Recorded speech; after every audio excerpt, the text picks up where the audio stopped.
Here we've got our AFA graded Walrus Man. It's on Empire Strikes Back, 41 back, AFA 80. This one's got two blasters, so he's got a blaster in his hand and he comes with an extra blaster which was put in by mistake. And it notes it on the AFA grade. It says 1980 Kenner Star Wars Empire Strikes Back 41 back A, Walrus Man 2 blasters, card 80, bubble 85, figure 80. And it has the Star Wars action figure survival kit offer, and it's a really nice piece. Love the figure. This figure probably out of all of them looks the least like it's meant to. And here's the back of the card. Empire Strikes Back 41 back with the free survival kit offer, which I got back in the day when I was a kid. Expires 31st of May 1981. And there you go. There's Walrus Man at the bottom there. And then here's the figure. So have a good look at the figure. Walrus Man, 1985. There's the blaster and the spare blaster between his legs. Okay, so that's Walrus Man from 1980. Walrus Man 1980 on an Empire Strikes Back 41 back card. This one has two blasters. Quite nice.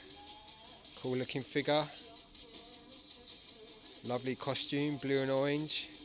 Black boots. Looks great. They couldn't even use a photograph from the movie. They had to use this picture they made up, Kenner. This is a US card. And it's nice to have this oddity with the two blasters. But obviously they made so many figures, there's bound to be loads of mistakes like extra weapons and stuff like that. Okay, so that's your Walrus Man from 1980.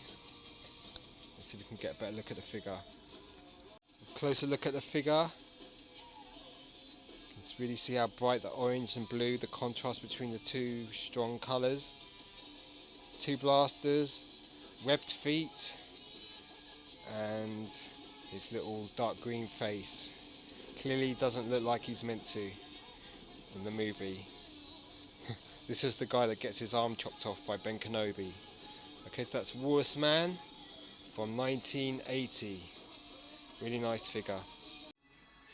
Okay, here's Walrus Man, and he's one of the early figures. He's probably out of all the vintage figures the one that looks the least like the character he's meant to represent.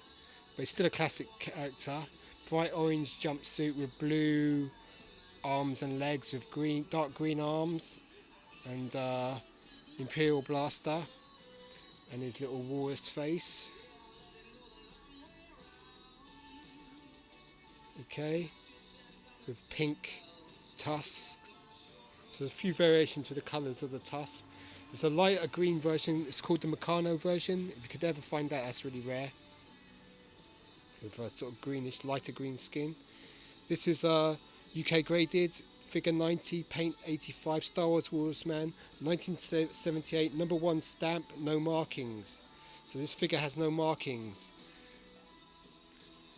So when it comes to identifying this figure, it's a bit difficult where it comes from and all that sort of stuff, where it was made.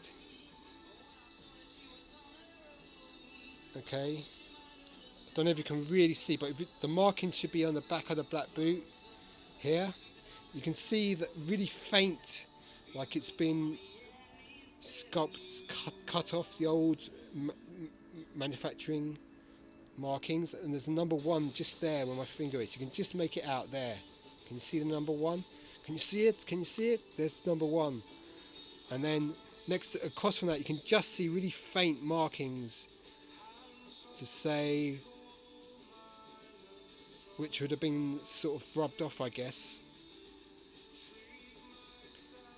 But you can just make out the GMFG. But you can see the number 1 quite well. So people that are heavy into vintage Star Wars can get quite anal about all these different variants on figures. So, but it's a really nice figure. I mean, it really looks great. AFA 85. Very colourful, very almost psychedelic really. Great colours. Very 70s.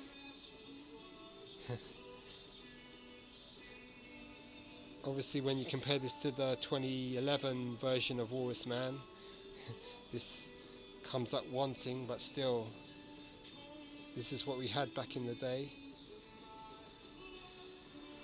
Okay, Walrus Man, no markings, great figure. Okay, cheers, bye.